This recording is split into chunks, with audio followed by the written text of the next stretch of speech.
রক্তদানের কার্যক্রমকে শিক্ষার্থীদের মাঝে ছড়িয়ে দিতে মানবতার সেবা রক্তদান ফাউন্ডেশন গ্রুপের উদ্যোগে বিনামূল্যে রক্তের গ্রুপ নির্ণয় কর্মসূচি অনুষ্ঠিত হয়েছে। রবিবার 24শে নভেম্বর সুষ্ঠু ও সুন্দরভাবে এই ক্যাম্পিং অনুষ্ঠিত হয়। বাকেরগঞ্জ ইসলামিয়া মহিলা কলেজে মানবতার সেবায় রক্তদান ফাউন্ডেশনের উদ্যোগে সকাল 10টা থেকে দুপুর 1টা পর্যন্ত এই কার্যক্রম পরিচালিত হয়।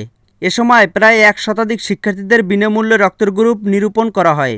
উক্ত আয়োজন সম্পর্কে সৌরভ হালাদার বলেন, রক্তদানের কার্যক্রম শিক্ষার্থীদের মাঝে ছড়িয়ে দিতে আমাদের এই আয়োজন। তরুণ প্রজন্ম দ্বারাই এখন মানুষ সচেতন হচ্ছে, তাই আমাদের এই উদ্যোগ গ্রহণ।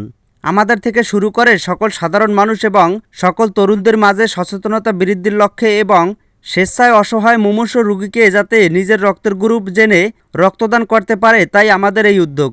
উক্ত কার্যক্রমের সময় উপস্থিত ছিলেন মানবতার সেবায় রক্তদান ফাউন্ডেশনের প্রতিষ্ঠাতা পরিচালক সৌরভ হাওলাদার, সদস্য সচিব পলাশ হোসেন, তথ্য বিষয়ক সম্পাদক ইমাম হোসেন মুরাদ, ক্যাম্পিং বিষয়ে সম্পাদিকা আসমা আক্তার, সুমাইয়া ইসলাম, মিম ইসলাম, যুগ্ম সাংগঠনিক সম্পাদক অমিত হাসান, সদস্য আশামণি, লামিয়া আক্তার, আয়শা রহমান, সাদি ইসলাম সহ আরও স্বেচ্ছাসেবী ও সদস্যবৃন্দরা।